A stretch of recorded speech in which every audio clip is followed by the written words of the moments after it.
transcending history in the world. No matter what our goals are at the gym, we've all tasted that very first bicep pump and immediately tried everything in our power to get gigantic arms. Your favorite hero probably had thighs for arms, so our mission was made very clear. The problem is, although any curl will build those puppies, it's also easy to fudge form on exercises that most of you fellas at home are probably already doing, which can lead to muscular weaknesses at best and getting zero gains at worst. So instead, I'm going to ask you to try something different alongside me. Ladies and gentlemen, I'm Bald Omni-Man, and I'll be your host for today. And for the next year, I'm going to specialize in 3 slept-on exercises that are impossible to fudge, foolproof for gains, and a unique type of fun.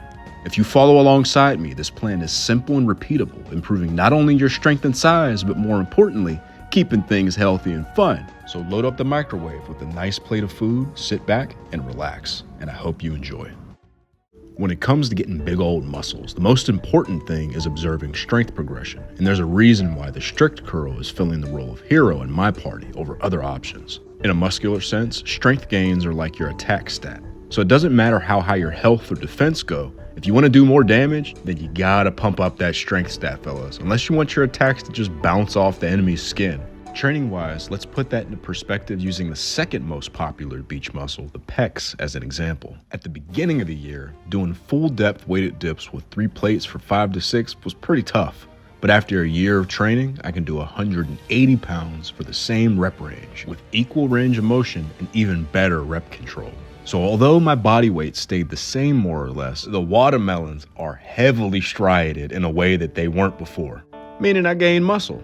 But it wouldn't have been that way if the work that I did wasn't high quality. A few years ago, I could also rep out 180 pounds on the dips, but the form was significantly worse to say the least. So on top of adding a lot of weight to my baseline, I also ensured that every single rep, starting from my 135 pounds, onwards to 180 pounds was good quality by being diligent with my form.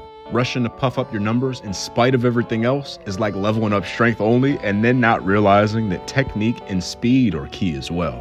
That'll also still get your ass kicked. Back to the biceps. Curls can absolutely be performed diligently, but they're a lot like barbell rows in that they take a little bit of extra care to do well and not just power clean your way to doing more reps. So I started thinking to myself, why not remove the ability to fudge the form altogether so that I can focus mostly on pushing hard? So you see, that's why strict curls are my main weapon of choice, because they leave very little room for error.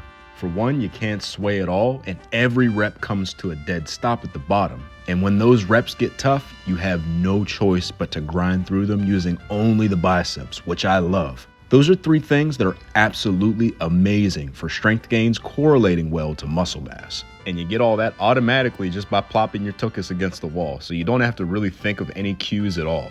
But it is true that no weapon is perfect though. They do miss out on a loaded stretch at the bottom compared to some other variations. And if we're talking just stability, machines basically do the same thing. Here's the thing though, fellas. Stability and strictness only make up a small piece of the pie. Fun, buy-in, and practicality are all arguably just as important to me. Starting with the practicality. Simply put, they're an accessible way to train a movement that has that small margin of error that I'm looking for. Let me ask you a question. What use is a sword that's slightly stronger than what you have already if you have to go out of your way to use it? I can do strict curls anywhere, and as long as there's an easy curl bar and some plates and a wall to plop up against, I'll always have access to that type of exercise that I'm looking for. Additionally, I can also load them up heavy enough to train in a strength training program, which we'll cover the specifics on later, meaning they also have a huge ceiling for progress and loading over time. More important than practicality, I also said that there was going to be a fun side of things. Quite frankly, I love a good old-fashioned standing barbell curl. And I love it so much that I made a video saying it was half of one of the best exercise combos that you could possibly do. But it's also a fact that that pesky lower body and back can contribute a decent amount to each rep as well, which means less work done by the biceps if you don't follow some of the cues that I covered in that video. So instead of abandoning something you love, just make it work. Which lastly brings me to the most important aspect, buy-in. Because I'm so bought into blasting big bulbous bicep curls, I don't want to ever not have these puppies in my program. I always ask myself this question, as with anything, if I had to do it for the rest of my life, could I get fired up about getting better at this? And the answer is yes. They look and feel epic to me. And doing things in any hobby that feel epic purely for the love of the game is very important. You see, training is a lot like tending to a garden at the end of the day. If you water it gingerly, you'll watch it grow. And part of growth is evolution. It's like watching a skill tree on an RPG. You start with one skill and you end up with something really freaking cool by the end of it. And much the same, it started with me doing regular barbell curls, which led to me doing easy bar curls, which then led me to doing them strict style. And bada bing, bada boom, here we are. We got our bicep blaster, baby. To wrap it all up before we move into the strength training practical application, there's a reason why I spend so much extra time just talking about things that I love, because there's something that I want to stick for you today. Buy-in, consistency, and continual fun. If you max out in those three stats, you'll end up with something extraordinary. And that, my friends, is very important. But that does bring us to the end of the preparation for our journey in our initial trek into the next part of our quest. We've approached the dungeon. The strength training that we need to do to get bigger biceps. I'll see you there. A well-designed map like the one you see in Metroid or Castlevania is like a massive sprawling puzzle, one that you can solve pretty much however you like. Strength progression is the same way. And in that regard, most fellas learn your basic double progressions and then just stop there. There's nothing wrong with that, but personally, I prefer to take the stereotypical bodybuilder lifts like the strict curl and treat the progression like a squat, bench, or deadlift. Double progressions work fine for most lifts, but for those exercises where the weights can get pretty objectively high, relative to that muscle group anyway, I've always observed plateaus. For example, if I was to just run a normal double progression for my bench press, the intensity would get way too high, and then my rep ranges would also get stale as well. And while it is true that you can't reasonably expect to add weight and reps every session, I also think that it's not the best way to go if you're repeating the same weight and same reps and same volume for 2 or 3 months at a time. Sometimes you even backslide a little bit. That's why I really love stereotypical strength training periodization, because no matter what you do on a strength training program, at some point in order to make progress, you have to go up and down in weight, hit a variety of rep ranges, and attack movements at multiple angles. When we're doing that for a heavy curl or a barbell row or some heavy tricep extensions, I call it performance-based bodybuilding, and it's simply the most consistent and effective way to get stronger overall for me. And how that system breaks down is super simple, fellas. One, you have your main movement, then you have a variation of that main movement, and then finally an accessory to hit your weak points. In terms of the main movement, in this case, the strict curl, progression is so simple a caveman could do it, and I know that because yours truly can. I program everything off a training max, which in this case is 160 pounds as of recording this video, and each week I'm lifting some portion of that weight for a bunch of reps, jumping up to a different rep range and slightly heavier weight each week. You linearly hit the weights and rep ranges, so it's referred to as a linear program. See, I told you, it's super simple. The advantages to programming your main lift with this as opposed to a double progression are almost innumerable, but there's a few big ones. First and foremost, you never get stale doing this because the weight and rep ranges are always changing. You're also building a lot of work capacity because those starting weeks have you doing a good amount of volume. You also drive a lot of blood into your muscles in those intro weeks as well, since the reps are higher, which is great for recovering your joints and tendons. On the flip side, by the end of a linear program, you also hit those medium and lower reps, which are distinctly good at strengthening your tendons and joints. Don't argue over what set and rep range to use, just use them all. They all have their benefits. But lastly, each session is also its own unique minigame, because you get around 6 to 8 different rep and volume PRs that you can individually progress as their own goals. And fellas, I've never had more fun with my training as a result of that. And I flat out just get worse results when I don't do it. For example, I'm not gonna lie, I went oonga boonga with most of my pressing and it's feeling a little crunchy, I'm not gonna lie. Whereas my shoulder pressing is progressing pretty well still, since I'm still following my linear periodized setup. So if you're interested, I have a free tool in the description that lays out the exact progression at length with a built-in calculator for you to use as well. Check that out after you watch this video. But with that, friends, our ride to chapter 2 has just arrived. I've prepared us first class tickets aboard the Gains train, so enjoy your ride and let's meet up at the station for chapter 2. I'll see you there. How'd you find your seat, fellas? I hope you're enjoying the ride. For a quick little update before chapter 2, I'm still in the process of remastering all my old free programs, including Beast Slayer, so keep your eyes peeled. And if you're interested in coaching, my Omni-Hypertrophy app did just undergo a cool new update that includes a new rest timer and easier ways to edit your split. So check that out in the description alongside a free demo if you're interested. Thanks again, fellas, and I'll see you at the station for chapter 2. Sometimes, even if you absolutely love playing with your favorite character, you still need a little variation to keep having fun, and also to stop the game from getting stale. Exercise selection is the same way, and strict curls are only one tool in the toolbox that I'll need. So, ladies, gentlemen, let's cover how I pick the variations that I'm going to use, but more importantly, why, so that you can pick yours as well if your tastes happen to be different from mine. I have 3 upper body days, so including strict curls that I'll do 1 to 2 times per week, I'll be doing one of these on each day, starting off with the variation of the strict curl that I'll be doing as my main assistance exercise. Every Goku needs their Vegeta, and my first weapon of choice will be strict hammer curls, which, like I said, are a close variation of the strict curl. The standard hammer curl is classic and time-tested, emphasizing the brachialis, or that middle portion of your arm, a little bit more, alongside your forearms. I'm going to be doing them strict instead for a simple reason. In a strength training program, it's a good idea to have a close variation of the main lift to drive extra volume into. Think about what a close grip bench press is for a regular bench press. You want to practice your skill as often as you can do so productively, and training close variations are a fantastic way to do that without overstressing your tendons and your joints through repetitive motion in an identical movement pattern. Lastly, you also get to train additional physical qualities that you don't get in the main lift, and strengthening your weakest links just makes you better overall. Aside from that, hammer curls are probably one of the top 5 easiest exercises to fudge, and I ain't got time for that. That aside, I'm spotty in terms of how I include hammer grip curls in my program, so this would be an awesome way to be consistent with it for a change. But now that we have the weapon in our hands, how do we use the dang thing? I want to keep things simple, so I'm just going to follow a normal double progression while I milk the neurological gains from it being a relatively new movement. Since, like I said, I ain't had it in my program consistently for a while. And that's where double progressions shine, in my opinion, one of the ways anyway. So they're really good for those low and medium tier movements where you can't really load them that heavily, but they're also good for exercises where you're just trying to get to a baseline. Say you haven't trained for a while, or it's a movement that you haven't really done before. The way double progressions are set up, you get to your baseline performance pretty quickly. But once I'm there, I'm going to progress them similarly to my strict curls. Now, form-wise, you're literally just bending your arm. Since you got the wall behind you, you can't do a standing dumbbell row to get the weight up.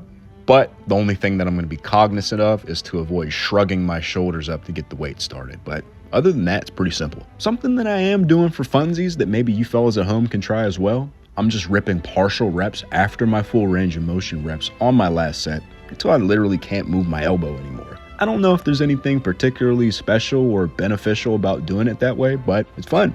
It's going to keep me fired up to do these bad boys week after week. Someone who works hard at the end of the day can never beat someone who enjoys themselves.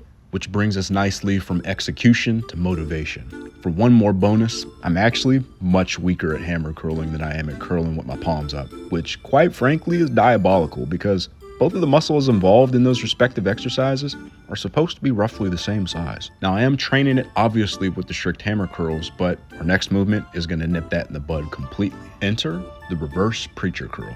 When you really love doing something, or you really love someone, finding an aspect of that you really suck at can be an amazing and exciting experience because it's an area of opportunity to do a lot better. Reverse preacher curls, in that regard, are one of my new favorite exercises because I'm absolutely horrible at them. I have never curled and visibly struggled in front of people with so little weight in my entire life. Oh my goodness. But as I mentioned, I have a pretty bad strength imbalance between my brachialis and my biceps, which is shocking because honestly, my brachialis bulges out pretty noticeably. Relative to my training level, I've always enjoyed a pretty fast rate of progress because I'm always looking for that lowest hanging fruit. If I find what I'm the worst at and I get better at that thing, that's going to give me a better rate of progress than getting better at something that I'm already good at. I'm curious, fellas, what's your ratio between regular preacher curls and reverse preacher curls? I can't be the only one that sucks at these, man. If you're not great at these, let's all collectively pledge to increase our strength on it by 30% in the next 3 or 4 months. Form-wise, I'm going to allow for some pauses at the top to re-grip the bar, but other than that, I'm just bending the elbows, baby. The theme up until now has been assistance exercise and then accessories, but there's always that one party member that doesn't usually get to fight, but is always there just in case. Lastly, before we wrap up and move into chapter 3, there's one more main curling variation that I'll use if I feel like I need it. Put your hands together for the piccolo of all curling exercises, cable curls. Despite them being a standing curl variation that doesn't have back support, I I actually feel pretty stable when doing them, and it's easy not to fudge my reps. I don't think they'll be super necessary with all the strict curl volume that I'll be doing, but if I feel like I need more, I'll get them from this movement because I like it. The lesson here is that sometimes, beyond just having an option B, you want to add in more volume in a particular movement pattern, but you also want to avoid redundancy. And a great way to do that, in my experience, is just to pick something with a different feel. This don't just apply for curling the arms, baby. You also got some biceps on your legs. You want to work the hamstrings more, but avoid doing it just the same way every time? Do seated curls one day, prone curls the next. Or if you wanted them in the same workout, you could do a few sets of prone curls at the beginning and then a few sets of seated curls near the end. That goes categorically for every muscle, and if you're interested, I'll make some content about it. But with that being said, our first class flight for chapter 3 has arrived, where among other things, we'll cover something absolutely legendary. I'll see you there. Have you ever spent 2 hours making the perfect player character to just turn the game off afterwards? I've done that a lot on Skyrim, I'm not gonna lie. And if I had to put my finger on it, I think it's because the process of making your own unique player character is uniquely fascinating.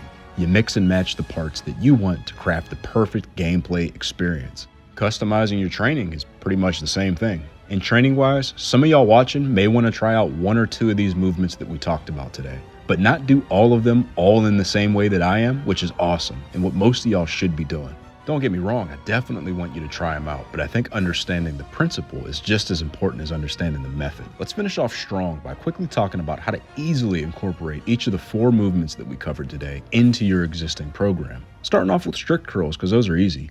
You can simply just replace whatever palms up curl you're currently doing, including the exact rep range that you're currently doing it in. That's just the 1-to-1 substitution, which is easy enough. But if you're someone that doesn't want to replace anything, but instead wants some extra work to do on top, here's what I like to do.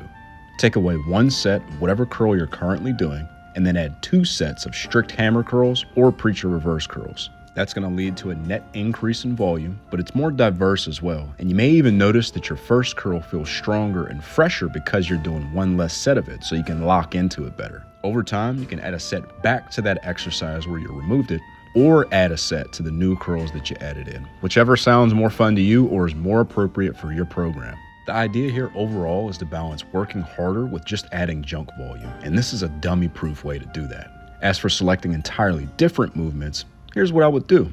Like you saw in chapter 2, the structure of my bicep program breaks down really simply. You got a main movement, a variation of that main movement, and then lastly, an accessory. For our main movement, we want to keep up with the theme of picking one that's hard to fudge. And there's one that I haven't talked about that fits the bill just as well as strict curls does. And that would be the Meadows curl. I got them from an old John Meadows bicep training video where he talked about his 7 favorite curls. And they're basically like if an incline curl and a strict curl did the fusion dance. You get the aesthetics and the automatic strictness of the strict curl, and then the tension at the bottom of each rep, just like an incline curl. They're that freaking good. And in terms of the setup, just like the strict curl, it's super simple. You just find something that you can sit on that also supports the back of your arms, and then you curl your arms, baby. You can amplify the tension at the bottom and make the top easier by leaning further in your seat. But that's not super important, honestly, beyond just sitting in a way that's comfortable. More than just trying to find the best angle for a huge stretch, you want to treat them mostly like an extended range of motion strict curl, because that's essentially what it is. Meadows curls are legendary, so I gotta give them their flowers. And I've done them as my main curl in the past for a reason. Not only are they optimal, they're fun, accessible, and you also tap into a piece of bodybuilding history every time you do them. I can't recommend them enough. In terms of why I'm not doing them, personally right now, I just think getting a bodyweight strict curl would be a lot more fulfilling goal, and honestly, they just look really cool.